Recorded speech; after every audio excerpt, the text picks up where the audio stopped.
time. Difficult place to be? Really tough. I mean, you've got to do your training on your own. You've got to keep yourself right. I was in the bomb squad on many occasions, and I always went out of my way, even in my 30s, to play under 21s games, keep that match fitness up, because no matter how much training you do, you cannot replicate match fitness, and you've got to keep ready. I went until November one season. I think it was November the 27th, not that. Not that he's bitter or he remembers the date. I ended up being out of the team for a long period. Came into the team against Leicester, scored the only goal. This was the year after they won the league, and we beat them 1-0, and it was an amazing night, and I went on to play 15, 20 games after that. So it's amazing if you've got the right attitude, right mindset, do the things off the field, then they transfer on the field. And there are always three sides to every story. The truth is in the middle of that, and someone like Raheem Sterling would say, you don't know the full details of what happened behind the scenes. He's a free man now, he can sign for absolutely anyone. Is Raheem Sterling still Premier League quality for you, Mark? He's never going to lose that ability. It's confidence with everything, confidence and self-belief. And if you're out of the team for a ridiculous amount of time, no matter how much money you're getting paid, you need your purpose. You need to be out in front of a crowd, playing football, enjoying what you do.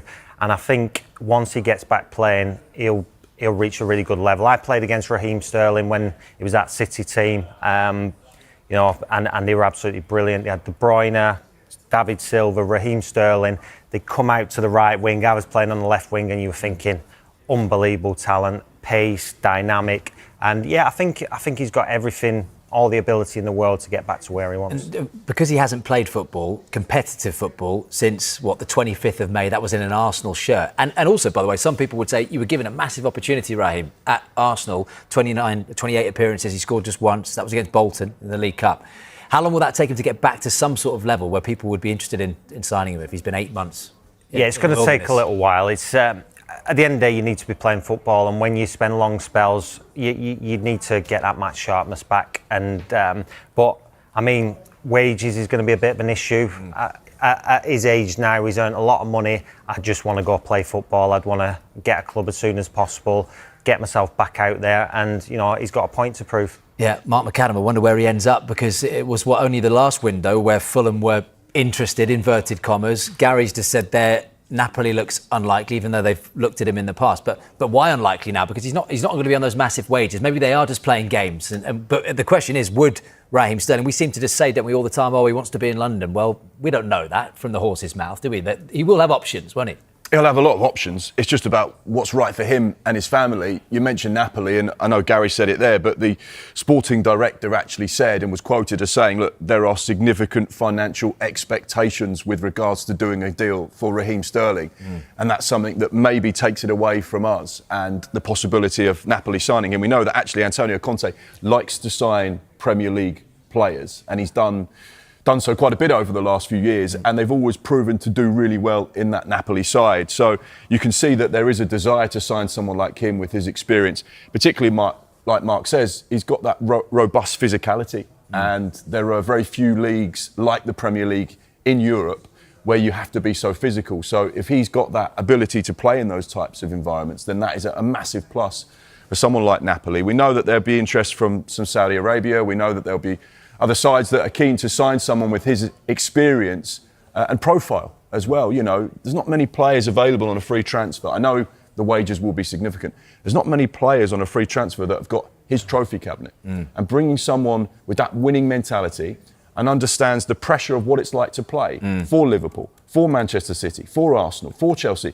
where the expectation is actually very, very different to playing for other sides, because the pressure is there to perform week in and week out. And there are only certain calibre of player that can actually deal with that expectation and pressure and the weight of the shirt, and he's someone that absolutely understands that. Also felt a little bit sorry for Raheem Sterling. He was the last player signed before Blueco took over Chelsea. He was the last player to be dished out those huge wages. Blueco came into Chelsea and said, right, we're going to change the way we do things. The wage structure is going to change. The way we dish money out to players are going to be completely different. We're going to be a lot more about younger players, give them longer contracts, make the contracts more incentivised for their performances. So he's almost a victim of just a transition of ownership. But this is a great opportunity, and I can see there'll be a number of clubs that say, yeah, we're interested. You mentioned Fulham, Oscar Bob. Looks unlikely now that will be a destination. And Mark, while you're talking about Chelsea, Gary touched on Axel Disasi there. He is very much still in the bomb squad. Right, let's talk, shall we, about Raheem Sterling, because he looks, he has left Chelsea yesterday, released just a 60-word statement, did Chelsea, thanking the forward for his contribution during the 3.5 seasons that he was with the club. Let's head to Naples now and join our reporter, Gary Cottrell. Gary, good morning to you. So the end of Sterling's time at the club, but not the only player set to leave Chelsea? Yeah, Raheem Sterling, it was briefest of statements, wasn't it, ending his time at Chelsea. A bit more on it was said by Liam Rossini at his news conference last night. He described him as a magnificent person and a magnificent player. Said there had been things going on behind the scenes which he wasn't privy to.